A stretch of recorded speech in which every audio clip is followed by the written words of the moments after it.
Ok, bueno, antes que nada, gracias por la invitación, gracias a ustedes por venir. El tema suena súper latero, yo si hubiera hablado para allá, cuando me hablaban de esto de política fiscal y sostenibilidad, me da un sueño gigantesco. Pero, ¿qué es lo que voy a hablar hoy día? Y voy a tratar de mostrar en qué dimensión entender la política fiscal, para ustedes que van a ser economistas, es súper relevante, ya sea que se dediquen a la academia, en mi caso, ya sea que trabajen en los bancos centrales, en el Banco Central, que fue mi caso en algún momento, o ya sea que trabajen como economistas en un banco privado o en un centro de estudios, en un centro de investigación, etc. La política fiscal es una de las dos grandes herramientas de política económica que tiene un país. ¿Okay? ¿Cuál es la otra? Que siempre hablamos, que se suena un poco en la prensa. ¿Verdad? La política monetaria. ¿Okay? Entonces, hay una característica en Chile hoy día respecto de ambas políticas, que no, de alguna forma hay una batalla china entre ambas y no se tocan mucho. Y esto es algo que es más o menos reciente. ¿Okay? Reciente quiere decir que yo cuando tenía 30 años, no, 20, cuando estaba entrando recién a la universidad, el Banco Central era recién autónomo del gobierno. Ustedes nacieron con un Banco Central que es autónomo del gobierno. Entonces la política fiscal hoy día y la política monetaria no tienen ninguna vinculación directa. Antes sí. El hecho de que no estén vinculadas le pone ciertos límites a la política monetaria. Y esos límites tienen que ver con cuál es el campo de acción y cuáles las fronteras que la política monetaria tiene. ¿Qué es lo que está sucediendo hoy día en el Congreso, la semana pasada? ¿Quién iba al Congreso a hablar en la Comisión de Hacienda para que le tiraran tomates? ¿A quién le hemos estado tirando tomates las últimas semanas del gobierno? ¿A qué ministro? ¿Ah? A Marcel, le tiran de izquierda a derecha, todo el mundo le tira tomates. Lo de derecha, porque dicen que el fisco va a gastar más de lo que debería, están tratando de poner un límite. Los parlamentarios de izquierda, que también le han tirado tomates, dicen, bueno, pero ¿por qué nos ponen límites si necesitamos educación, salud, etc.? Entonces lo que voy a discutir hoy día es cómo la política monetaria, perdón, la política fiscal en Chile está sujeta a varios límites que se ha autoimpuesto la propia política fiscal, que han sido impuestos en el pasado. La autonomía del Banco Central es una limitante para la política fiscal, por suerte, dirían muchos, y entonces vamos a ver qué es lo que implica o cuáles son las formas o el campo de acción que tiene la política fiscal en Chile. Para contarles un poco la historia que tiene que ver con esta presentación y con mi gente de investigación. Hace un par de años, el Consejo Fiscal Autónomo, que es un organismo bien particular, es un organismo que depende, es un organismo del Estado que es financiado por Hacienda. Y ese organismo del Estado que es financiado por Hacienda es un consejo fiscal que es autónomo del gobierno, es bien raro, está dentro del gobierno, financiado por platas fiscales, pero es autónomo del gobierno. Los miembros del Consejo Fiscal Autónomo son de los distintos colores políticos y son, como el nombre lo dice, autónomos del gobierno. Y este Consejo Fiscal Autónomo es como que contratáramos a un papá o una mamá que a uno le dice, acuéstate temprano, come bien, haz ejercicio, etcétera, etcétera, no me des tanto tele, no me des tanto celular, etcétera. Entonces el Consejo Fiscal Autónomo tiene la labor de, con comillas, fiscalizar y proponer y dar seguimiento a las metas de fisco. Entonces Mario Marcel y todos los ministros que vengan en el futuro le van a pagar plata a alguien para que le recuerde las cosas que puede y que no puede hacer. Es súper molesto probablemente para Marcel, pero es súper necesario. ¿Por qué creen que es necesario? ¿Qué pasa si no hubiera un Consejo Fiscal Autónomo? El nivel de deuda se dispara. Pues se podría disparar el nivel de deuda, podríamos de repente disparar el nivel de gasto, viene un año eleccionario, bueno, queremos reelegirnos. Yo cuando era chico y estaba en la universidad tenía un profesor de historia económica que cuando era la evaluación docente, que era el último día, llegaba con galletas. Entonces llegaba con galletas y dulce y bueno y todo, yo lo evaluaba bien de todas formas, a mí me gustaba mucho. Pero bueno, la tentación para un fisco que depende de un gobierno en un año electoral es expandir los gastos. Entonces, si el fisco no tiene límites, puede incurrir en conductas que eventualmente son perniciosas para la sociedad todo. Y el Consejo Fiscal Autónomo entonces, hace 2 años, convocó un estudio de determinar el límite prudente de deuda, que es lo que estaba mencionando ahora. ¿Cuál es la deuda prudente que el fisco debería tener? Y ese es un número que de alguna forma que había que dilucidar, había que determinar. Unos colegas, un colega de Noruega y un colega que estaba acá como ayudante de investigación, ahora está haciendo el doctorado en Noruega, postulamos y nos ganamos el proyecto y parte de la investigación que surgió de ahí se utiliza hoy día como un insumo de la política fiscal. Quedó escrito en la ley. Hoy día por ley, antes de ser un poco desde los 90, desde el principio de los 90 hacia adelante, en un poco así a la buena voluntad del ministro, etc., no estaba escrito. Es como que dijéramos, bueno, la clase puede empezar a cualquier hora, más o menos. No, ahora es por ley. Entonces por ley quedó escrito en 2023, en noviembre, en el diario oficial lo publicaron, el límite de deuda es 45%, ¿okay? Que es más o menos el resultado que surgió del estudio. Entonces les voy a hablar un poco de cómo la política fiscal hoy día trabaja, cuál es la cancha que tiene para, comillas, jugar, y cuáles son las limitantes que tiene, cuáles son las reglas, las autoimpuestas y las reglas que vienen un poco de todo. ¿Okay? Les voy a dar un poco de contexto, en perspectiva, cómo es la política fiscal o cómo ha sido la política fiscal en Chile. ¿Okay? Entonces ustedes son demasiado jóvenes como para recordar casi cualquier cosa que exista antes del 2010 quizá, pero toda la realidad que ustedes ven hoy día, hoy es más o menos excepcional en términos de la historia de la República de Chile. ¿Okay? Desde el 60 hasta el 90, y desde antes, desde la formación del Banco Central el año 1925, la persona que estaba a cargo del Banco Central era para el gobierno también. Entonces, la persona que tenía la maquinita para imprimir billetes le respondía también al gobierno y el gobierno nombraba al ministro de Hacienda. Entonces tenía el gobierno dos instrumentos para hacer política económica, bien o mal, digamos, y lo que sucedió hasta el 90 más o menos, quizá un poco antes se paró con esto, es algo que se denomina dominancia fiscal. ¿Okay? ¿Qué quiere decir dominancia fiscal? Es algo que es más o menos recurrente, o ha sido más o menos recurrente en todas las historias de fracaso económico de América Latina, que tenemos varios. Todos de América Latina, en algún otro momento hemos fracasado. Somos súper distintos en un montón de ámbitos, pero los fracasos económicos nos parecemos, en las fechas no tanto, pero en las causas y en el tipo de fracaso nos parecemos muchísimo. ¿Okay?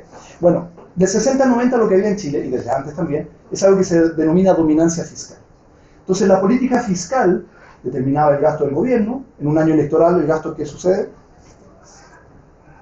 ¿Qué sucede en un año electoral? Se podría disparar, ¿cierto? Claro, se dispara. Si el gobierno quiere, de alguna forma, sucedió en la época de la historia chilena, generar programas de apoyo social, digamos, o gasto social, también puede aumentar el gasto. Y si no hay impuestos, y si no hay ingresos, ¿qué es lo que sucede? ¿Cómo se financia ese gasto? ¿Cuáles son las formas de financiar el gasto? ¿Deuda pública? Deuda pública, exacto, entonces el fisco se endeuda, o alternativamente si nadie nos presta plata, Argentina nadie le prestaba plata hasta hace poco, y ahora le prestan plata a una tasa menos perniciosa, pero todavía altísima.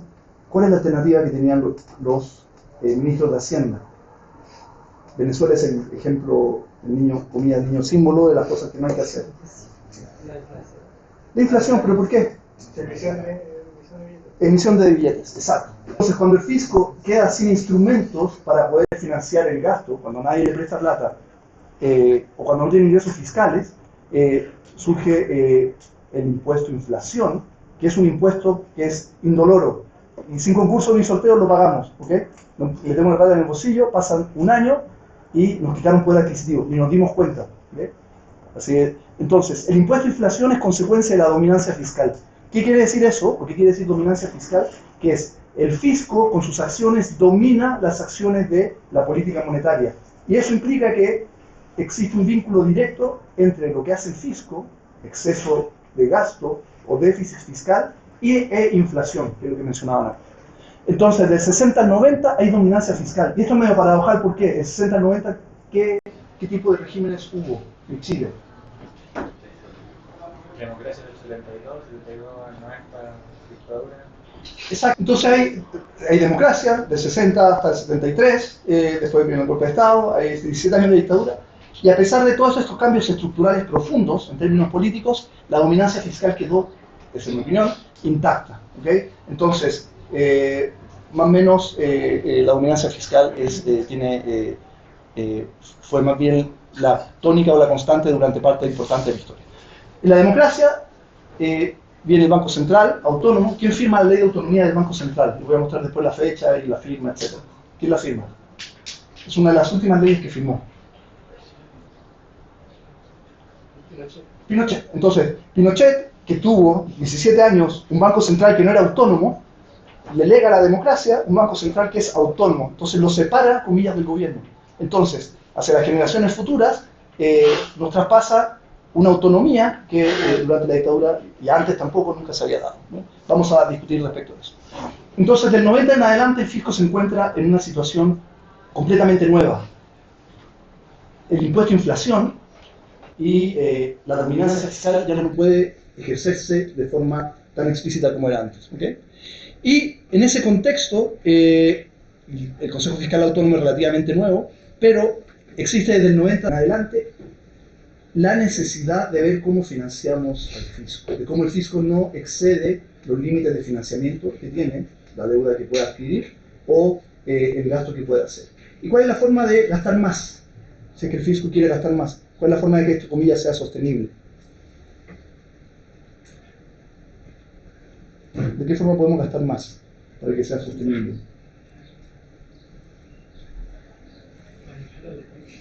Ustedes quieren, yo cuando era chico, cuando estaba al otro lado cuando estaba sentado donde estaban ustedes, ¿cuál era la única forma que podía gastar más? Me quería ir de vacaciones en verano. ¿Qué hacía? Ahorrar, trabajar, o si tuviera la buena suerte de ser hijo de Luxich, que había hecho, plata del papá, ¿ok? Entonces tienen que financiarse de alguna forma los gastos, ¿ok? ¿Cuál es esa forma? Bueno, hay una discusión súper importante que es bien permanente en los últimos años de cómo elevar el gasto social, cómo elevar y hacer sostenible el gasto. Les voy a mostrar cifras de que por más que uno pueda reclamar de este gobierno, o de todos los gobiernos, del fisco, que nos roban plata, y que nos cobran impuestos, etcétera, etcétera, estos fiscos han gastado mucha más plata de lo que se gastaba antes. El gasto fiscal en Chile es gigante respecto de lo que era en los 90, probablemente más bajo que el resto de los países de la OECD, pero es grande. Y uno de los desafíos entonces es darle sostenibilidad a este mayor gasto. ¿Cuál es la forma en que el fisco puede sostener este mayor gasto? ¿De qué forma puede financiar el mayor gasto? O pregunta más fundamental, ¿cómo se financia el fisco? Con impuestos, ¿ok? Entonces, en Chile hoy día una de las características de Chile es que hay un impuesto que es súper importante, que es el IVA, es la principal fuente de recaudación fiscal. El impuesto a las personas es súper bajo.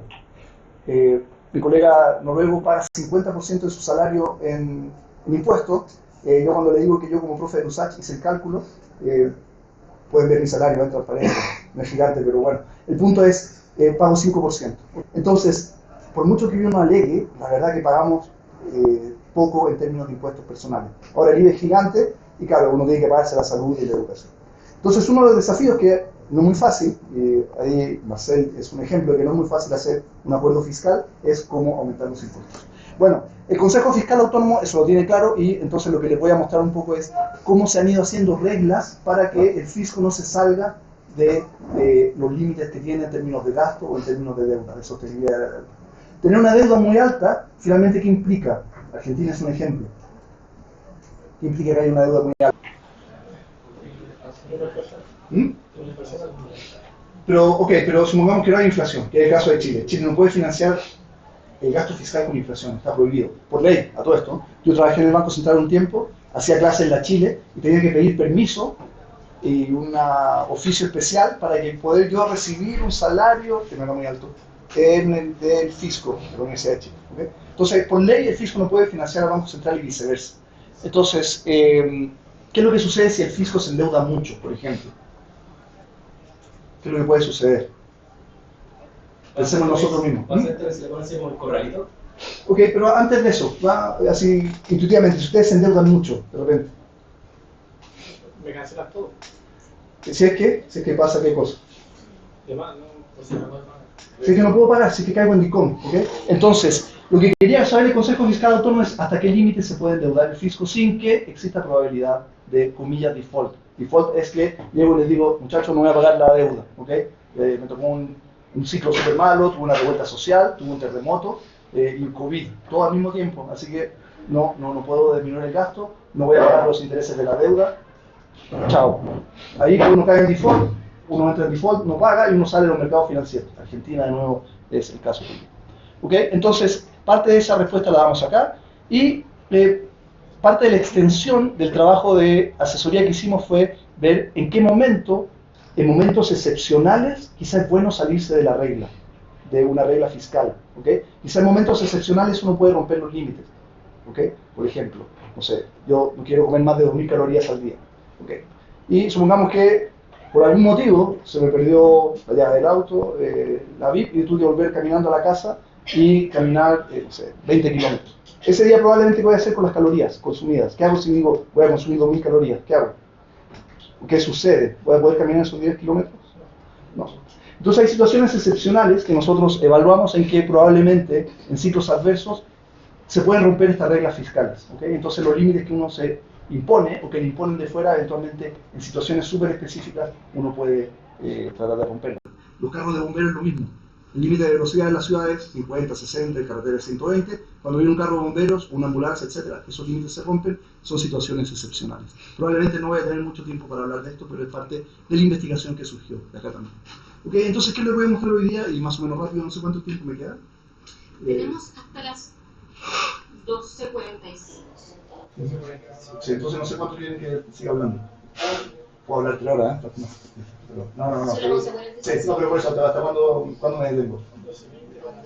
La idea es que puedan hacer preguntas después, que participen. Entonces hasta las 12:45 de la clase, quizá 12:20. Bien, entonces voy a hablarles un poco de la historia, les voy a contar cómo es la política fiscal en Chile, cómo fue, y por qué hoy día tenemos lo que tenemos, cómo ha sido el establecimiento, comillas, de reglas de política monetaria y de política fiscal, y cuáles son los elementos de la política fiscal, o cuáles son los límites de la política fiscal que estas reglas imponen, y cuál es la racionalidad de tener estos límites. Chile hoy día, ¿cuál es el país con mejor ranking crediticio del continente? No. El continente, supongamos, Canadá y Estados Unidos también, ¿cuáles son? ¿Qué son los 5 primeros? Estados Unidos, ok. Canadá. Y después entre Chile y Uruguay, ahí estamos peleando, la única cosa que somos mejores que los uruguayos, pensando en el fútbol. Entonces, Chile hoy día tiene un riesgo país más o menos bajo, lo que quiere decir que se puede endeudar afuera a un precio bajo de deuda. Y uno diría, ¿qué es lo que uno diría entonces? Que yo pensaría, si no fuera economista, ¿qué le pediría a Marcelo? Tenemos exacto. Y Marcelo dice no. ¿Por qué? Porque tenemos un precio bajo de deuda, porque tenemos poca deuda que podemos cumplir. Entonces es una cosa un poco rara, que es, nos bajan el precio de algo, no lo podemos consumir mucho, porque si lo consumimos nos suben el precio. Bien.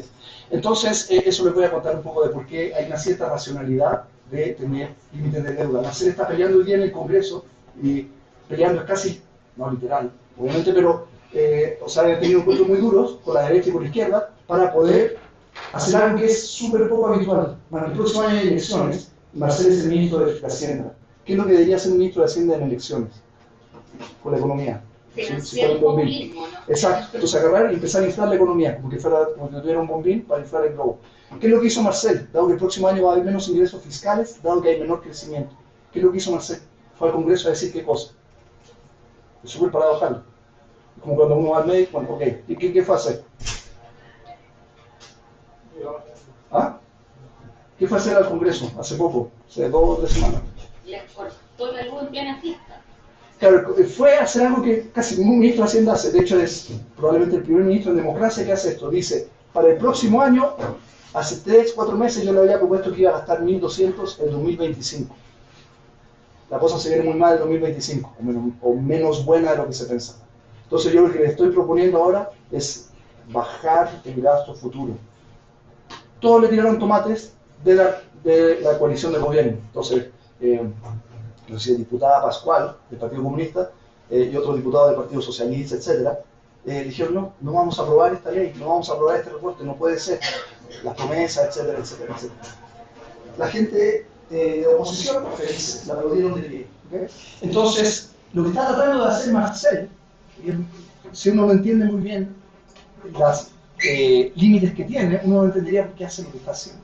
Entonces, Marcel está tratando de cumplir con esta regla, entre otras porque ese límite de 45 que le mencioné hoy día está en la ley, está publicado en el diario oficial. Entonces, pasar ese límite es, comillas, ilegal. No sé cuáles son las consecuencias legales de eso, no sé si lo pueden meter a la cárcel o no sé qué tipo de responsabilidad hay, pero está escrito en la ley. Bien.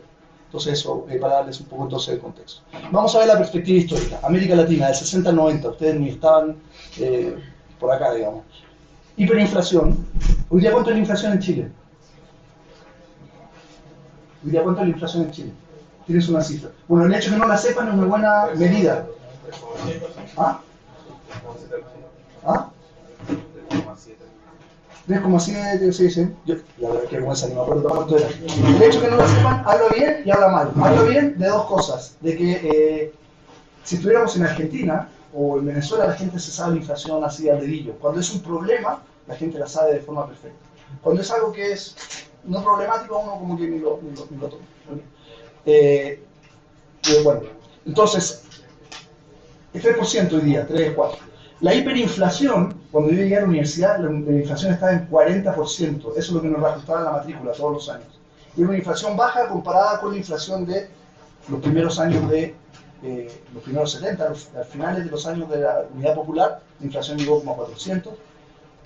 Contra todo pronóstico, la inflación se aceleró aún más en los primeros años de la dictadura y llegó como a 500%. O sea, son cifras que a mí me cuesta imaginar, me imagino que ustedes también. Hubo crisis de deuda en Chile, en toda América Latina, estancamiento económico, y Chile, digamos, no es la excepción, el mal de muchos, puede ser un consuelo, ya saben, pero Chile no fue la excepción, porque Chile tuvo muchos los problemas que tuvo América Latina. Entonces, del 90 hasta ahora, hay una democracia en Chile, el Banco Central está autónomo, hay una meta específica para el Banco Central, que es Inflation Targeting, y en algún momento el tipo de cambio. No hay nada de dominancia fiscal. Anécdota, hace varios años, es una década y tanto, yo estaba en el Banco Central. El primer gobierno de Piñera, estaba preocupado porque los exportadores fueron a tocarle la puerta y a reclamarle de que el tipo de cambio, el dólar, estaba muy bajo. ¿A quién le reclama Piñera a su vez? ¿Quién interviene en el precio del dólar? El Banco Central. El Banco Central puede comprar y vender dólares, puede desacumular o acumular reservas. Entonces, a Piñera le toca la puerta a los exportadores. Piñera lo que hace es que cita el consejo del Banco Central a la moneda. Entonces, el Banco Central, ¿saben dónde está el Banco Central? Agustina 120, no, 1120, o 120, al lado de la moneda, sí. 1120 Escatinos, que es Hacienda, que está al frente. ¿Okay? Entonces, hay como un triunvirato: el Banco Central, la moneda y después el Ministerio de Hacienda. ¿Okay? Entonces, Piñera al consejo del Banco Central, a la moneda, ¿para qué? Para expresarle, esto todo es público, todo esto, para expresarle su preocupación por la fortaleza del peso chileno, o porque el dólar estaba muy barato. Nosotros como consumidores estábamos felices, la gente que exportaba estaba de muerte, obviamente. ¿Qué es lo que hace el Consejo del Banco Central? Sé que el presidente de la República los invita. ¿Qué es lo que tiene que hacer el Consejo? El Consejo es autónomo. ¿Qué tiene que hacer? ¿Ir o no ir? Bueno, fue. El Consejo fue en pleno, cruzó la calle, qué sé yo, Plaza de la Constitución, miró para arriba y para abajo, fue al patio de los Naranjos, se reunieron, qué sé yo, una foto protocolar, almuerzo, etc. Piñera le dijo que estaba preocupado por las exportaciones, los exportadores, tipo de cambio. Ok, entonces, el Banco Central acepta la invitación, esto es más o menos de educación, casi.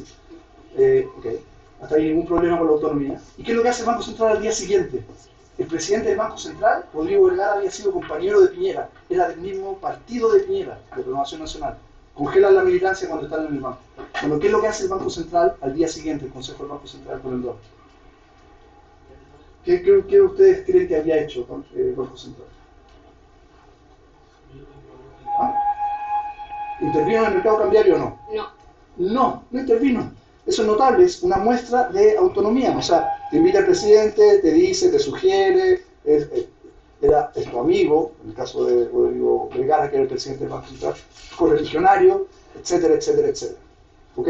Y no hay forma de que el Banco Central intervenga. Entonces era una muestra de autonomía. Eso, desde para atrás, era impensable. Después del golpe militar, el presidente del Banco Central era un militar, un general de ejército o de la Fuerza Aérea, no recuerdo muy bien. Bien. Entonces, hay un inflation targeting, el tipo de cambio fue en algún momento un objetivo del Banco Central y se abandonó en 99, y el fisco tiene una regla de balance estructural. Entonces hay dos entes del Estado, que es el fisco, que depende del gobierno, y el Banco Central, que depende. ¿De quién depende el Banco Central? Sea autónomo. Ojo, es autónomo del gobierno, pero no es autónomo del Estado. ¿A quién le presta cuentas el Banco Central? Ok, al Estado, ¿a través de qué? ¿Cuál es el mecanismo? Informes. ¿Ah? ¿Quién es el jefe del Banco Central, entre comillas? Presidente. ¿Ah? La sociedad, somos todos los jefes, entre comillas. ¿Dónde está nuestra representación como sociedad? Nuestra representación? En el Congreso, exacto. Entonces el Banco Central, al presidente y a Piñera, o a cualquier presidente, le podría haber dicho no voy a intervenir, etc. Distinto es que tiene que ir al Congreso cada cierto tiempo a presentar un informe. Y el Congreso le puede decir, oye, mira, la inflación está muy alta, la inflación muy baja, la actividad económica, etcétera, etcétera. Entonces, ojo, es independiente, es autónomo del gobierno y es autónomo del Estado. ¿Okay? Bien. Pero eso es, entonces, para que tengan en mente que hoy día lo que ustedes están viviendo es más o menos excepcional. Son 30 años de la historia republicana, que en el pasado eran, yo en parte lo viví, mi papá, mis abuelos, etcétera, etcétera, en donde la inflación, el Banco Central, la Hacienda era como todo en un mismo bolso. ¿Okay? Entonces, bueno, acá algo de publicidad. Hay un libro que se llama La historia de la política monetaria y fiscal de América Latina. Es un libro publicado por dos economistas que tiene un compendio de cómo la política fiscal y monetaria del 60 al 2017 se fue moldeando en América Latina y cómo la principal conclusión de este libro es, a pesar de todas las diferencias entre países, una de las principales características de los fracasos económicos es la dominancia fiscal. Es como la política fiscal finalmente termina dominando la política monetaria, como la política monetaria genera como consecuencia desequilibrios nominales, es decir, aumenta la inflación, y como el aumento de la inflación finalmente genera desequilibrios reales, caída de producción, etcétera, etcétera. ¿Okay? Entonces yo soy el autor del capítulo de Chile. ¿Okay? Y del libro lo que dice es una cita de Galeano. ¿Okay? Los economistas, los dos editores no coinciden para nada con Galeano, uno es argentino, pero en esto sí coincide. Entonces, algo que caracterizó a América Latina en ese momento, en términos de las consecuencias de la dominancia fiscal y el mal diseño de políticas, es algo que todos estuvimos de acuerdo en el libro, que es el desarrollo es un viaje con más náufragos que navegantes. ¿Okay? Eso es lo que dice Galeano. O sea, y es un poco lo que refleja lo que fue América Latina, en parte todavía es, en algunas partes, el peor continente del planeta, el peor continente del mundo mundial. ¿Cuál es casi el peor continente? Somos el segundo peor continente en términos de crecimiento. ¿Cuál es el primero? África. Entonces, después de África subsahara, digamos, América Latina es el continente que se ha estancado más y por más tiempo. ¿Okay? Y otra cita que ponemos en el libro, que se pone al principio del libro, es: en momento se jodió América Latina. Es como para decir dos cosas. El viaje hacia el desarrollo ha sido catastrófico en América Latina, producto del mal diseño de política fiscal y monetaria, y hay un momento en que uno puede identificar en cada momento del tiempo cuando se jodió el país respectivo. Vamos a hablar de eso para Chile. ¿Okay?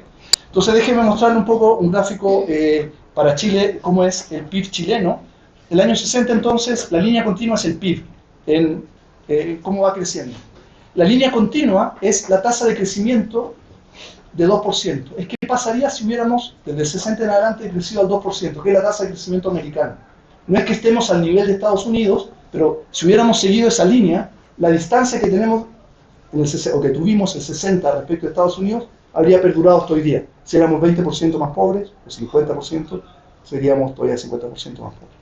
Lo que sucede es que de 60 hasta los principios de los 90, ¿qué sucede con el PIB? Que es lo que se ve de forma súper clara. Hay varias crisis, ¿ok? Entonces viene, 70, el gobierno de la Unidad Popular, contracción económica hacia el final, exacerbación del ciclo contractivo, el 74, después una leve recuperación, y después, en los años 80, de nuevo, una contracción, la crisis de la deuda, ¿ok?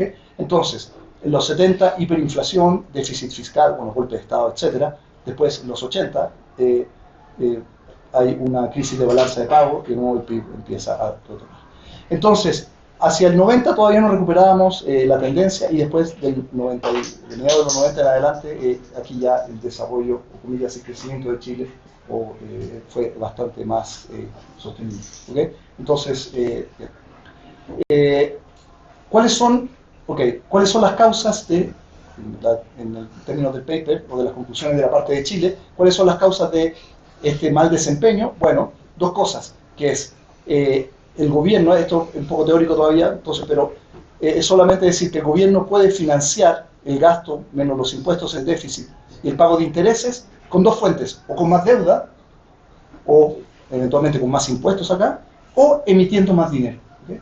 Entonces, puede ser entonces financiado de dos formas: emitiendo más, puedo imprimir más dinero, o le pido plata prestada a alguien, si es que no puedo aumentar los impuestos, por ejemplo. ¿Okay? ¿Qué es lo que sucede si es que, como hoy día, el fisco no puede tener financiamiento del Banco Central? Bueno, en ese caso, la única forma de financiar déficits fiscales es a través de mayor deuda. Y si tengo un límite de deuda, que es lo que tiene Chile, ¿qué es lo que tiene que hacer Chile si quiere gastar más? Ya no me puedo endeudar más, quiero gastar más. ¿Qué quiero hacer? ¿Qué necesito hacer? Porque ¿cuál es la reforma que no funcionó en Chile? Quiero gastar más y no me quiero endeudar más. ¿Tengo que? Ok, pero para ahorrar necesito gastar menos. Entonces quiero gastar más, pero al mismo tiempo no me quiero endeudar. Quiero comprar un Ferrari, pero no me quiero endeudar. Chuta, ¿qué tengo que hacer? No me puedo endeudar, ¿qué tengo que hacer? Recaudar, comprar, trabajar más para poder comprar. Entonces tiene que recaudar más. Entonces uno de los grandes problemas de Chile hoy día, me parece, es que no hay algo político de cómo podemos aumentar la recaudación. Una forma es aumentarle los impuestos a todas las personas, incluyéndome a mí y a todo el resto que gana más y más o menos que yo. ¿Okay? ¿Eso es popular o no? ¿Cuánto va a sacar el ministro que dice voy a aumentar el impuesto a la renta? ¿Cuántos votos va a sacar un gobierno que dice eso? Bueno, nada. ¿Okay? De hecho, Piñera justamente estaba dando, antes del estallido social, estaba pensando hacer justo lo contrario. Entonces, ese es un gran dilema de Chile. Bueno, ustedes van a estar ahí para solucionarlo, o van a enfrentarlo al menos. Entonces, parte del paisaje que van como economistas, a observar en el futuro. Entonces, si no tengo acceso a dinero, entonces tengo que endeudarme. ¿Okay? Ahora, si no tengo acceso a deuda, y esto es lo notable, la única forma de financiar el déficit es imprimiendo más dinero. Y si imprimo más dinero, finalmente es que más inflación. Más dinero, más inflación. Eso es más o menos lo que sucedió en Chile en los 70, es lo que sucede en Argentina, o sucedía en Argentina hasta hace poco, es lo que sucede en Venezuela, es lo que sucede en Zimbabue, es lo que sucede en los varios países europeos antes de la Segunda Guerra Mundial. ¿Okay? Alemania en particular tuvo que financiar todas las reparaciones de la guerra que le impusieron los otros países, imprimiendo marcos alemanes, y eso generó una hiperinflación que fortaleció a Hitler y que eventualmente desencadenó la Segunda Guerra Mundial. ¿Okay? Entonces, bueno, este vínculo pernicioso entre crecimiento del dinero y crecimiento de los precios se da si es que el Banco Central imprime dinero que a su vez puede financiar déficits fiscales. ¿Okay? Por eso es importante la autonomía. Déjenme mostrarles dos cosas. En Chile, no se ve quizá muy bien, la inflación en la línea azul llegó como a 800% hacia el principio de la dictadura, digamos, pero empezó a descalabrarse, digamos, hacia finales del gobierno de Allende. Y la tasa de crecimiento del dinero, que es la línea en rojo, sigue más o menos la misma tendencia. Esto es solo para mostrar que efectivamente en Chile los periodos de hiperinflación, más allá de todos los prejuicios que uno pueda tener, o lo que pueda uno haber escuchado, o sea, hay gente que yo he escuchado varias hipótesis y siempre me peleo con todo el mundo, durante el gobierno de Allende la inflación subió porque hubo bloqueo americano, que hubo, porque hubo mercado negro, que hubo, y porque hubo también, qué sé yo, forma explícita de que las firmas aumentaron los precios, que también. Cuando uno ve esta figura, uno dice, bueno, todas esas historias pueden ser verdad, pero quizá el principal determinante de la inflación fue el exceso el crecimiento súper acelerado de la masa monetaria. Aquí no hay escapatoria. Cuando le digo esto a mis amigos de izquierda me dicen que soy neoliberal, y después, ahora les cuento cuando me dicen que soy comunista, cuando digo, ok, y esto siguió durante el gobierno de General Pinochet. Durante la dictadura, el crecimiento de la cantidad de dinero no se detuvo mucho. Bueno, aquí está en rojo. Entonces, esto también pasó en dictadura. Cuando yo le digo esto a mis amigos que son más de derecha, me dicen, no, eres un extremista, comunista. En fin. Bien, pero el punto que quiero recalcar es el siguiente. Más allá de los cambios de régimen político, esta persistencia de la inflación alta vinculada a crecimiento del dinero, de la creación de dinero, es algo que de alguna forma traspasa fronteras políticas. Se dio en el gobierno de Allende, se dio antes de Allende, el gobierno de la Unidad Popular, la dominancia fiscal fue parecida conceptualmente a las dominancias fiscales previas, pero con esteroides, ¿okay? En una magnitud muchísimo mayor, ¿okay? Algo que no pudo frenar o no quiso frenar el gobierno militar. Y cuando uno ve, aquí tampoco se ve tan claro quizá, pero la línea roja es el déficit fiscal y el señoreaje es lo que uno recauda por impuesto a inflación, o es más o menos un espejo de la inflación. Entonces los déficits fiscales eran más o menos pequeños, de 5%, etcétera. En Allende empiezan a escalar a niveles de 7, 10 y termina el 20% del PIB. Esto es tremendo. Es el déficit fiscal más grande de la historia de Chile, desde que hay cifras. Académicos de la Universidad Católica han reconstruido las cifras fiscales de Chile desde la República hasta ahora, desde 1800 y tanto hasta ahora. Y jamás ha habido un déficit fiscal de esta magnitud, ¿okay? Entonces, países que han tenido este déficit fiscal, bueno, terminan finalmente colapsando. Uno puede discutir un montón de las causas de cuáles son las razones de que se haya generado este déficit, pero en el contexto del gobierno de la Unidad Popular, sin acceso a mercados internacionales, sin forma de gastar o de bajar el gasto social, y sin forma de recaudar más, el único remedio, comillas, fue la emisión. ¿Okay? Entonces, esto es parte, de nuevo, de lo que fue el paisaje de la política fiscal en Chile en los años 70. ¿Okay? En los años 70, entonces, la política fiscal dominaba la política monetaria y la política fiscal determinaba la inflación. ¿Esto es verdad? O era verdad hasta hace poco en Argentina. ¿Cuál es a uno le podrá gustar o no mi ley? A mí no me gusta nada mucho, pero tengo que reconocer que el ministro de Hacienda hizo un análisis bastante certero de cuál era la situación de Argentina. Hace un año el ministro de Hacienda. ¿Cómo se llama el ministro de Hacienda? Tiene el mismo apellido, él dice que es mi primo. No. ¿Ah? Luis Caputo, ¿okay? Luis Caputo, que es el ministro de Hacienda. No, no es mi primo, ¿eh? Bueno, no creo, no sé. Bueno, el punto es, él hace un diagnóstico bastante certero. Él dice, en Argentina, no lo dice con estas palabras, esto es lo que pasa más o menos. ¿Y qué dice Milei? Bueno, voy a llegar con una motosierra y voy a bajar la inflación. Todos se le rieron en la cara. Primero a Milei y después a Caputo. ¿Y qué es hoy día la inflación en Argentina? ¿Cuánto es? 3% al mes. Es igual gigante, como 35 al año.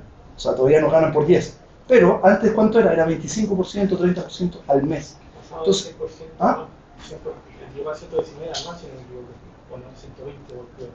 Anual sí, probablemente sí. Y el 25% que tomó mi ley era como 250 o 300% más. Entonces, Caputo fue bastante claro en el diagnóstico. Dijo, tenemos que recortar el gasto. Nada que el dólar y que... No, él decía, nosotros le echamos la culpa al Fondo Monetario. Vayan a Argentina o si van, vean lo que dicen las paredes. La gente escribe Fondo Monetario y un tremendo garabato. ¿Okay? Entonces, él decía, no, lo que hay que hacer es disminuir el gasto. Y Milei efectivamente lo está logrando. Es súper costoso socialmente, tuvo que quitar subsidios, tuvo que recortar gasto social, se ha echado un par de ministerios. O sea, bueno, no sé si la gente estaba ya muy cansada con lo que sucedía, pero efectivamente él está logrando bajar la inflación. Esto es entonces más o menos parecido a lo que nos pasó a nosotros en los 70. ¿Okay? Durante la dictadura la inflación no baja mucho. Nuestra conjetura es que los déficits fiscales bajan bastante las cifras oficiales. ¿Okay? Entonces hay un montón de cifras, comillas, no oficiales que se meten en el déficit, pero que uno no observa. ¿Cuáles son esas? Gobierno militar, militares, ¿a qué les suena? ¿Y qué pueden gastar la política? Y no mostrarla mucho. ¿Qué puede ser? Militares. ¿Qué usan los militares? Armas, ok. Entonces, efectivamente, cuando uno ve el gasto fiscal militar, que no es muy transparente por un montón de motivos, bueno, había dictadura, pero incluso en democracia estos gastos fiscales son más o menos delicados de transparentar, imagínense. Bueno, hay gastos fiscales asociados a gastos militares que fueron bastante abultados, que en mi opinión al menos, tengo parte de investigación respecto a este tema, permitieron que la inflación siguiera alta durante la dictadura militar. ¿Okay?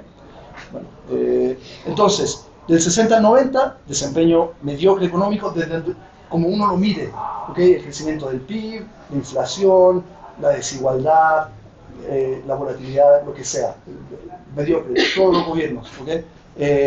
Hiperinflación en Allende, que se traspasó la dictadura, y Y bueno, aquí Friedman, ubican a Friedman, un tremendo economista, muy mala prensa. Milton Friedman, ¿lo ubican? ¿Sí? Bueno, él vino a Chile, dicen que vino a visitar a Pinochet. Eso no es tan verdad. Vino a visitar a un alumno que lo invitó a una reunión con Pinochet. Bueno, fue y le dio la mano, se tomaron fotos, etc. Y después fue a China a visitar a no me acuerdo quién era no, Mao ya había fallecido, era el 74. Pero fue a China y dijo, mira, lo que tiene que hacer China, imagínense, una economía centralmente planificada, tiene que de alguna forma tratar de tener una economía como de mercado. Ellos no entendieron nada, los chinos decían, ¿quién habla este tipo? Y fueron a Estados Unidos y cuentan, la anécdota es que cuando llega la delegación china, los chinos ven un montón de productos, de todo lo que había escasez en China, ellos ven, en todas partes. Y dicen, ¿cómo se adquiere esto? Hay que llevar una libreta. Y alguien de la comitiva americana, digamos, le dice, no, toma, aquí están $100. Y cuentan que el primer ministro va con $100 y ve un skate. ¿Ubican un skate? No, ustedes más que yo. Y compra un skate, no sé si para su nieto o algo. Queda fascinado.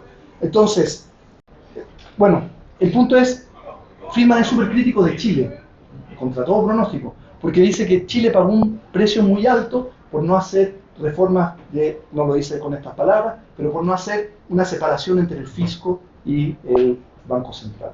¿Okay? Entonces, contra todo lo que uno pueda pensar, Friedman era bastante crítico de Pinochet. Obviamente se juntó con él, pero también se juntó con los chinos. Friedman era bien de derecha.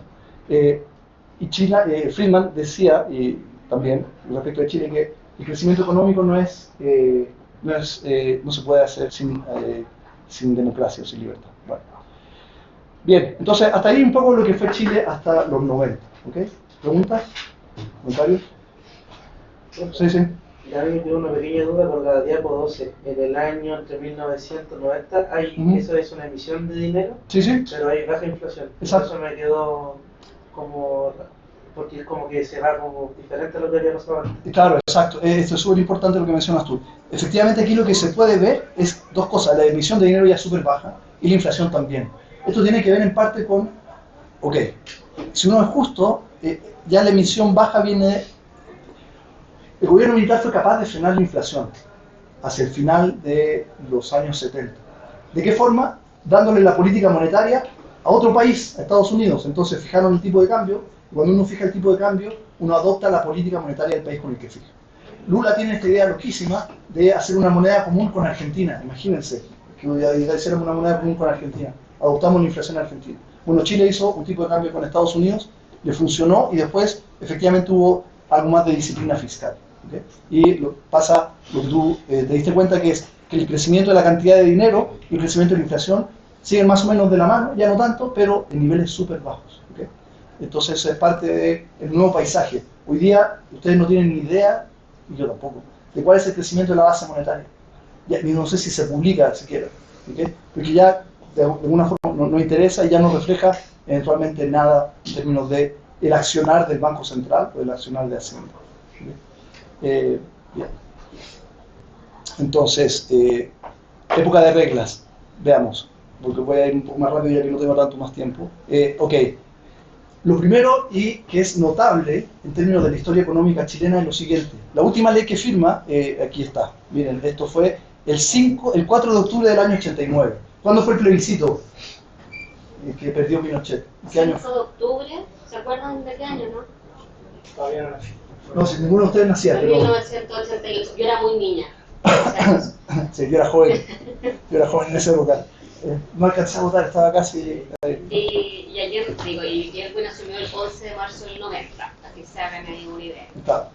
Entonces, justo al año de haber perdido el plebiscito, Pinochet tiene la idea de firmar, no sé si de picado o no, y probablemente fue la última ley que firmó. Entonces dice, regístrese en Contraloría General de la República, publíquese en el diario oficial, según bla bla bla, Santiago Augusto Pinochet Ugarte, capitán general, presidente de la República, que se dio miembro honorario de Colo Colo, etc. Bueno, ahí no lo pone. Enrique Ezequiel Morel, brigadier general, ministro de Hacienda, ¿ok? Entonces, ¿qué dice? Transcribe usted para su conocimiento, saluda atentamente, Roberto Toso Corezza, subsecretario de Hacienda, esto es otro militar. ¿Qué es lo que hacen entonces al final de la dictadura? ¿Qué es lo que hace Pinochet al final de la dictadura?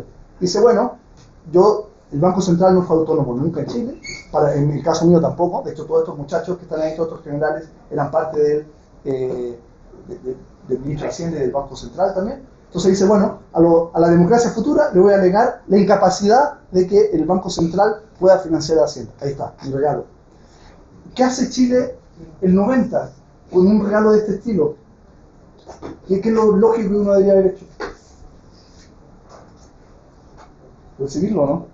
No recibirlo. ¿Ah? No recibirlo. No recibirlo porque no tiene legitimidad. Nadie lo votó, o sea, lo firmó durante la dictadura. Bueno, este es el gran dilema que tiene la democracia al principio, ¿ok? Y son parte de las discusiones que tienen los equipos de economistas. Dicen, llegamos a Hacienda, llegamos al Banco Central, la administración previa, que tuvo 7 años, nos quitó todos los computadores, los enchufes, no teníamos dónde enchufar, literalmente, enchufar las cosas, nos escondieron los documentos, etc. Y además, más encima, nos impiden coordinarnos o hacer, bueno. Finalmente, Bianchi, que fue un economista y fue el primer presidente del Banco Central, y el entorno económico de economistas que estaban preparándose desde antes del fin de la dictadura para el regreso a la democracia, dicen, bueno, quizá la autonomía no es tan mala, quizá la autonomía nos va a evitar caer como Bolivia, que había tenido en ese momento, el 85-86, crisis hiperinflacionaria, Perú, que estaba al lado, Alan García también estaba colapsando por la inflación, y dicen, bueno, quizás es bueno tener un Banco Central autónomo, quizás no es tan mala idea. Bueno, y el desafío, en los 25 años siguientes, o hasta hoy día, el desafío ha sido tratar de dar legitimidad social a una ley que fue firmada en dictadura, ¿ok? Entonces, eso es algo más o menos notable, muestra el pragmatismo también, de decir, bueno, ok, esta ley la firmó alguien que no tengo ninguna coincidencia política, pero probablemente podemos aprovechar esto que parece una desventaja como una ventaja, ¿ok? Entre paréntesis, la independencia del Banco Central no fue solamente en Chile, que uno podría decir, bueno, los 30 años son todos unos amarillos, etcétera, etcétera, etcétera, que no son unos liberales vendidos y camuflados de izquierdistas. Ya, no creo que sea el caso, pero ¿qué países han seguido esta autonomía del Banco Central de izquierda en América Latina? Uruguay siempre tuvo, y no es tan de izquierda, pero también tiene autonomía. ¿Qué otro país? Vecino nuestro. Siempre perdemos cuando vamos a jugar a la capital de ellos. Bolivia. Entonces, Evo Morales, ¿es de izquierda o de derecha? Evo Morales. Es de izquierda, pero sí. Sí, de izquierda. Sí. Está peleado con la izquierda que fundó y todo. Sí, está medio peleado ahora, pero entonces Evo Morales, que fue un dirigente vocalero, etcétera, etcétera, bueno, fue presidente. Del agro. Sí. Sí. Él, de alguna forma, cuando fue presidente, entendió que la inflación derribaba gobiernos. Él había visto cómo dictadores de derecha en Bolivia habían sido derribados por la inflación. Entonces le dice a sus asesores, a los asesores los trataba de jefazos. Dice, jefazo, yo no sé cómo se genera la inflación, pero necesito que se evite. Entonces le explican todo esto de la política monetaria, ¿verdad? Y bueno, él lo asume y dice, ok, el Banco Central tiene que ser autónomo, tiene que ser independiente. Imagínense, eso es notable, todo el mundo lo reclamó, pero bueno. Y cuando fue a Estados Unidos a dar una charla, estaba con un grupo de inversores en Wall Street, lo ven ahí, llega con su traje Aymara, y empieza a contar que cuando él era chico no hablaba español, que no había dentista en el pueblo, así que cuando alguien se sentía mal, sacaba la muela así. Bueno, en fin, empieza a contar varias cosas, todos se quedan impresionados, nadie entiende por qué habla lo que dice, y dice lo siguiente, dice, nosotros en Bolivia vamos a evitar que la inflación surja, porque la emisión monetaria, gatillada por déficits fiscales, no lo dice tan así, pero lo que trata de transmitir es algo que nosotros no vamos a hacer. Y no lo hacen. El Fondo Monetario se deshace en elogios a Evo Morales y su gobierno durante todos los informes del Fondo Monetario, que nos elogian a nosotros también, pero que le tiran tomates a Argentina, Venezuela, etcétera, elogian a Evo Morales. Bien, entonces... Perdón, y en el proyecto constitucional que fue rechazado por un alto porcentaje de la tía Pikachu, todo, también se considera la autonomía del Banco Central. ¿Acá? Sí. Sí, se quería revisar un poco. En mi opinión, era algo... por ejemplo, Brasil, otro presidente de Brasil, Lula es de izquierda o de derecha. Izquierda. Cuando llega, todo el mundo se agarra de las lámparas, salen corriendo de Brasil, etcétera, y dice, este tipo nos va a tirar Stalin de nuevo. Bueno, Lula hace algo que es, le pone autonomía al Banco Central, de facto, y hoy día ya está en la ley. De hecho, esto lo impulsó Lula. Bolsonaro finalmente lo lleva al Parlamento, pero lo votaron por unanimidad. En la convención, claro, efectivamente está la opción de revisar la autonomía del Banco Central. Atria, digamos, con el que no coincide en nada, decía que era importante tener autonomía para hacer responsables a los consejeros de los, comillas, errores económicos. Yo creo que la parte de responsabilidad está ok, lo de los errores me parece que no, porque es muy difícil ver cuándo es un error o cuándo es un shock exógeno. ¿Okay? Pero el punto es, se quería revisar también parte de la autonomía. Hay un grupo de economistas importante que defendía que siguiera siendo autónomo. ¿Okay? Pero nuevamente, quizá mi opinión es que todavía no, el Banco Central no es autónomo del Estado. O sea, todavía tenemos injerencia respecto a lo que el Banco Central puede hacer. No mucha, pero... Bien, y yo entonces ahora ya para tratar de englobar y terminar, solo mostrarles cómo ha venido desde la democracia hasta ahora la política fiscal. Entonces el PIB, este es el gasto, la deuda, miren cómo ha venido bajando la deuda, del 30% del PIB, que nos heredó Pinochet, 34, 35, todos los gobiernos democráticos la empezaron a bajar como porcentaje del PIB.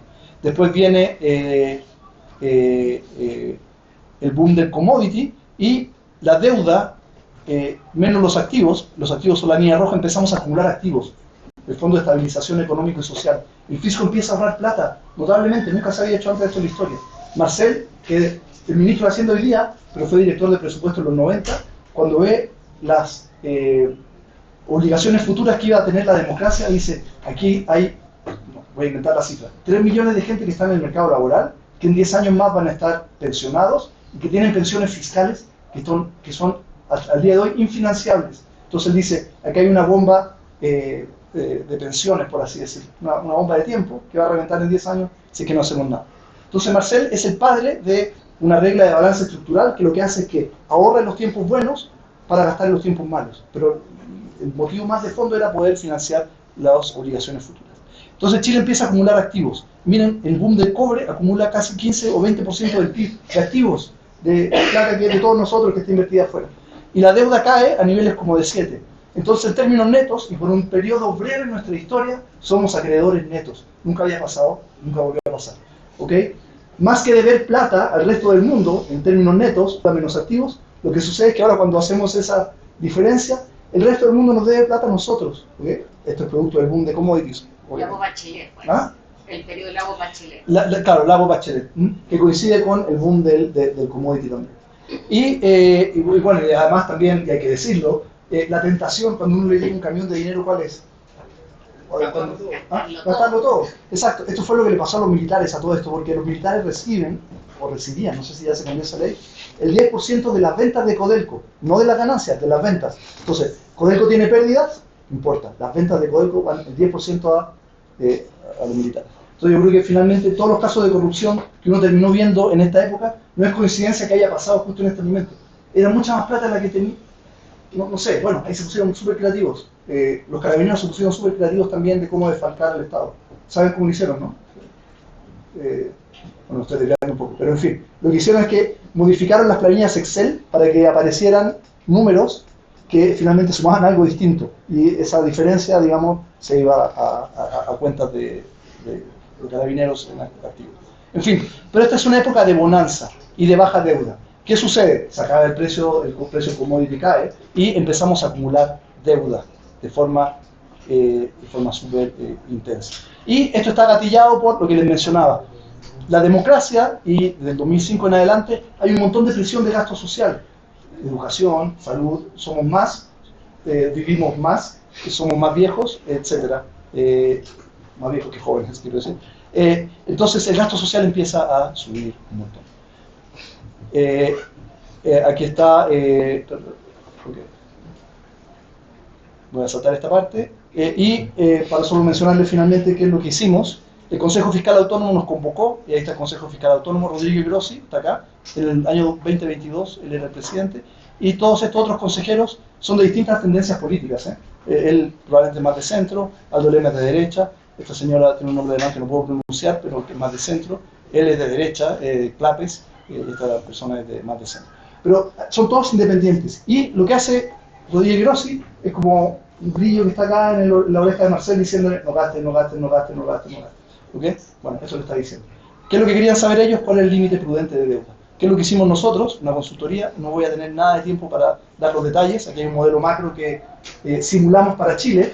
Dijimos, Chile puede ser caracterizado por un modelo súper sencillo, en que un país toma deuda y enfrenta shocks exógenos de dos cosas, de crecimiento del PIB no cobre y de ingresos del cobre. Simulamos este modelo un montón de veces y vemos cuántas veces el modelo cae en default. ¿Okay? Entonces aquí están, esto es un mapa de calor, por así decirlo, y mientras más amarillo es, más alta es la probabilidad de default.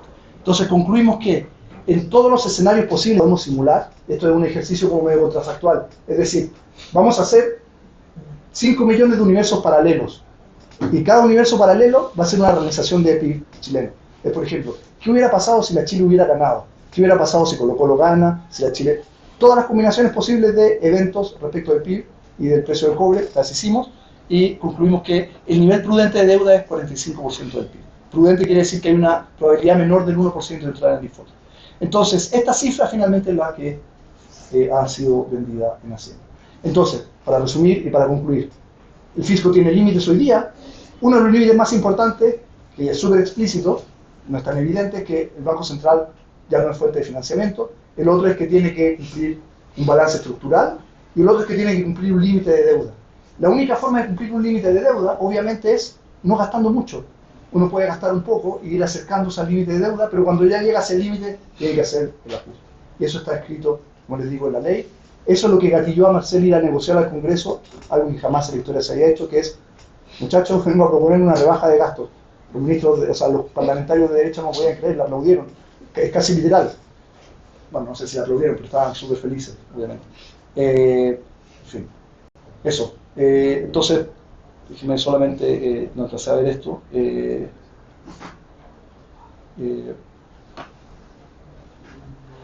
Ok, en conclusiones, hay cambios en política monetaria y fiscal. Okay. La política monetaria, más allá de lo que uno pudiera pensar, la política monetaria y fiscal fue súper parecida durante Allende y durante la dictadura militar. La dictadura militar es un paréntesis en términos del ciclo político y democrático, etc., pero en términos de continuidad de política es exactamente la misma. ¿Okay?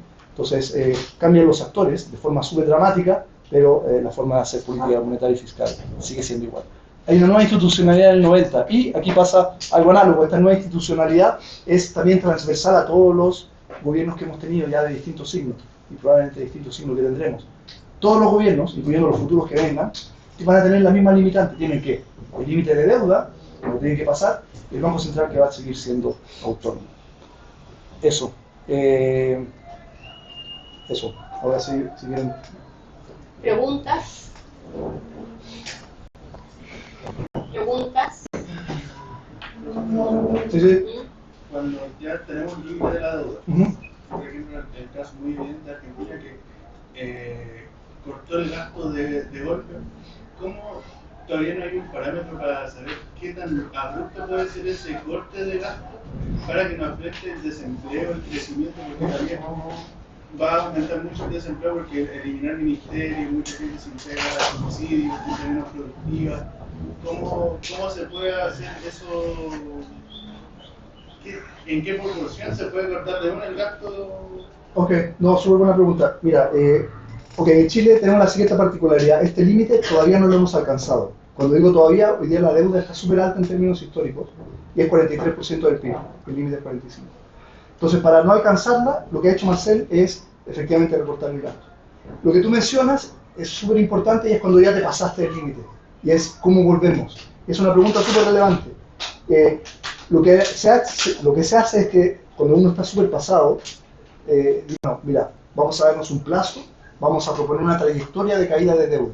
Por ejemplo, The Economist, ¿ubican The Economist? Bueno, una revista, claro, es una revista quincenal, claro, sobre economía. Bueno, cuando países de Europa cayeron en problemas de deuda, hace el 2009, fueron varios países, le pusieron los PICs, así súper despectivo, que es Portugal, Italia, Grecia y España, PICs. ¿Por qué? Por países que se pasaron de la deuda, Grecia casi colapsa, digamos. Entonces, ¿qué es lo que hicieron? Dijeron, bueno, si hoy día reducimos el déficit fiscal a lo que se requiere para llegar al límite de deuda, nos vamos a quedar sin financiamiento para hospitales, que va a haber una revuelta social, obviamente. Entonces, lo que se hace en los casos que preguntas tú es hacer una disminución paulatina. ¿Okay? Eso pasa con la inflación, no tuve mucho tiempo de hablar, pero cuando nos pasamos de la meta inflacionaria, que estamos pasados, también trata de volver de forma tenue, porque volver muy rápido tiene costos sociales gigantescos. Entonces, si la respuesta es, cuando nos pasamos, para no recortar tantos ministerios y hacerlo de forma pausada, se da un lapso de tiempo en que uno se compromete a ir convergiendo. Eso no lo respetó Argentina No sé muy bien. Yo no sigo tan al dedillo las cosas. Creo que probablemente, más que, no sé si no más que no lo respetó, como que le dio lo mismo. ¿Okay? Entonces sacó todos los subsidios, la gente le reclamó, sacó el ministerio, la gente reclamó, y Milei hasta ahora no ha hecho nada. No ha hecho nada en el sentido de que la gente sale a las calles, etc. Un sacrificio social muy grande. Claro, puede ser. O sea, a mí mi principal duda de respecto a Milei es qué tan sostenible es. ¿Okay? Pues Argentina también tiene un nivel de pobreza gigante, entonces, por mucha ineficiencia que haya, que yo creo que hay, también sacar las distorsiones muy rápido puede ser súper costoso. Chile, entre comillas, lo pudo hacer, los militares, pero bueno, es otra cosa. De hecho, la dictadura empezó a colapsar o tambalear en el 83, cuando la crisis económica se exacerbó, pero antes pudo hacer un montón de medidas que probablemente en democracia es difícil de hacer. Y tú creo que menciona un punto que es súper relevante, que es cómo uno conversa todas estas cosas que están en la pizarra, en un modelo, etcétera, con, ok, la realidad hay que bajar el gasto, lo que hace Marcelo ahora, súper difícil. O sea, le tiran tomate, lo que te decía, su coalición, así los diputados de su propia coalición están votando en contra de la rebaja de Marcelo. Entonces, sí, hay que tener un equilibrio político, cintura política. ¿Más preguntas? Yo tengo una duda Sí, también, sí. aquí en el absoluta Sí, ignorancia. sí. Cuando hablabas que la dictadura controló, ¿cierto?, equiparando un poco el peso a Estados Unidos, Sí, sí. ¿cierto? Es similar a lo que hizo Menem con el peso en Argentina, ¿no? Sí, sí, exactamente. Era 1 a 1. 1 a 1, claro. Cuando Sí, yo fui por primera vez a Buenos Aires, $1 era un peso. Claro, Ahora un peso argentino es... Claro, $1 son como 1.000 pesos argentinos. Claro, sí. Más, estamos 1 a 1, entiendo. Oh. ¿Qué pasó que con Chile después no vino un descalabro y con Argentina sí? No, con Chile vino un descalabro, sí. Sí, o sea, lo que sucedió con Chile es que bajó la inflación, efectivamente. Lo que sucede, y eso es súper complicado cuando uno fija el tipo de cambio, que es, uno fija el tipo de cambio y el dólar y el peso quedan en una relación fija. En Chile fue 32 a 1. ¿No? Pero lo que sucede es que si uno fija el momento mal y el precio relativo de los bienes domésticos y vis-a-vis los bienes externos está fijado en un precio que no es el de equilibrio, se genera el desequilibrio. Lo que quiero decir es lo siguiente. Cuando se fijó en Chile, el peso quedó muy caro o el dólar muy barato. Entonces lo que sucedía, y me contaban, no tuve ocasión, era bien chico en esa época, perdón, es, la gente dice, comprar en Estados Unidos es súper barato, entonces iban de aquí a Miami y se traían 2 televisores, por ejemplo. Entonces estaba súper desalineado el tipo de cambio. Entonces lo que se generó, y en Argentina también, es que se generan desequilibrios externos, que después son insostenibles. ¿Okay? Entonces en Chile lo que se generó es que empezamos a gastar mucho más, fijamos el tipo de cambio en un nivel que no era el de equilibrio, todo el resto de las cosas importadas se hicieron muy baratas, quedamos con un desequilibrio gigante en la deuda externa, por así decirlo. Estados Unidos subió la tasa en algún momento y... ¿Qué año fue eso? El 82 más o menos. Ya, para la crisis. Para la crisis, para exacto. la crisis. Entonces, México, digamos, tuvo un problema de financiamiento. Estados Unidos, que no distingue del río de grande para abajo a nadie, le subió la tasa a todos los países latinoamericanos, incluyéndonos, y Chile dice, bueno, no tengo plata para pagar la deuda. Me subieron el costo de la deuda, no tengo plata. Y tienen que devaluar. El ministro de esa época, que era un ministro, digamos, del gobierno de Pinochet, termina en la cárcel, digamos, Luders, que a todo esto fue la persona que reconstruyó la cifra, un gran economista, súper de derecha, pero en fin, se generó un tremendo desequilibrio en Chile y Argentina también. Entonces, con la salvedad que Chile salió más rápido Y además como que Argentina vuelve. Vuelve, claro, Cada sí. 3 años viene a comprar tele. Claro, sí, exacto. Entonces un amigo que es mexicano me decía, claro, uno se da cuenta que el tipo de cambio el mexicano con Estados Unidos está mal o desequilibrado cuando uno va a cortarse el pelo siendo mexicano a Estados Unidos y a tomarse el de Estados Unidos, desde Tijuana a San Diego, porque es más barato en Estados Unidos. No tiene sentido. Entonces como que los argentinos vienen a comer carne acá. No tiene mucho sentido. O sea, pues, eso significa que el precio está muy desalineado. Eso. ¿Más preguntas?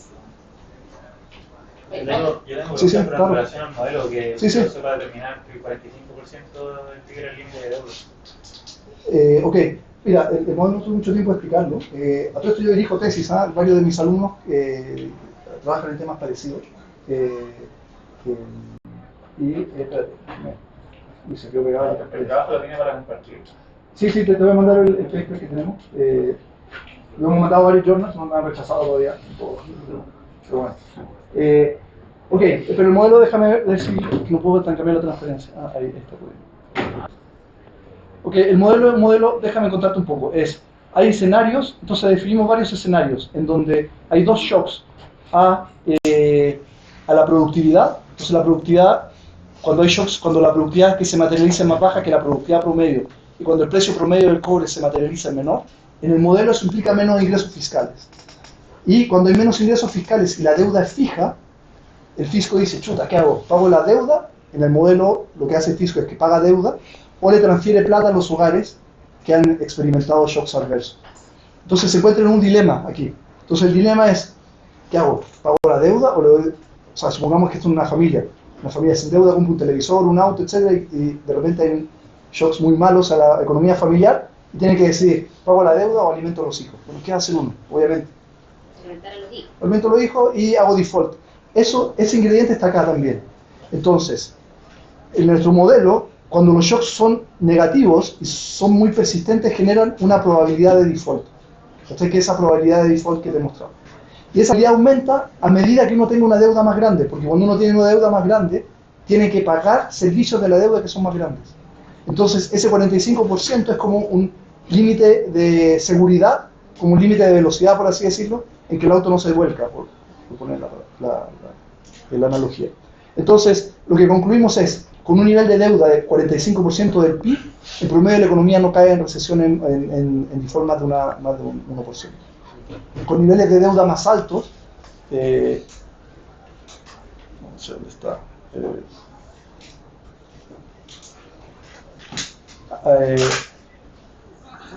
hay una tablita que es un poco más ilustrativa, ¿no? Acá. Con 45% la probabilidad de default es cero. Nunca default. Nunca tengo que decir pago deuda o alimento a mi familia. O el gobierno acá paga deuda o transfiere plata a los hogares. En general no cae en default, da características de los shocks. Pero cuando permitimos niveles de deuda más altos, efectivamente, por ejemplo, si llegáramos a nivel de deuda de 53%, en el 10% de las realizaciones de estos shocks podría haber default. Sí, te voy a mandar manda un mail o métete a mi página web, ahí lo tenemos. Pero el mecanismo es ese, deuda alta genera probabilidad de default. Entonces queremos ver cuál es el nivel de deuda que minimiza esa probabilidad. Y bueno, ahí pusieron el límite de 45.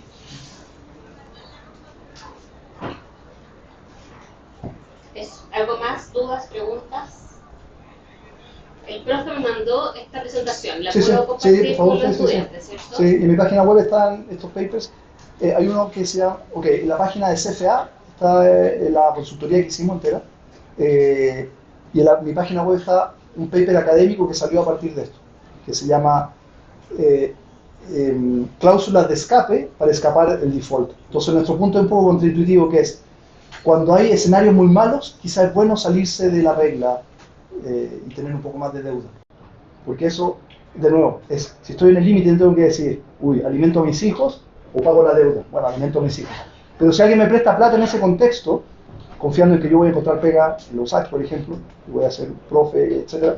Entonces me dice, bueno, te presto plata, endeudo un poquito más, pero en el futuro me la pagas. Esa cláusula de escape permite minimizar el default. Eso es lo que concluimos en ese paper. ¿Y el nombre de la web? Es Rodrigo Caputo, es Google Page, no sé cómo se llama. Google Rodrigo Caputo, sale una foto que es como mi hermano chico, como que fuera, debería actualizar, pero eso, ahí están los papers. Ay, infinitas gracias al profe, démosle un aplauso por favor.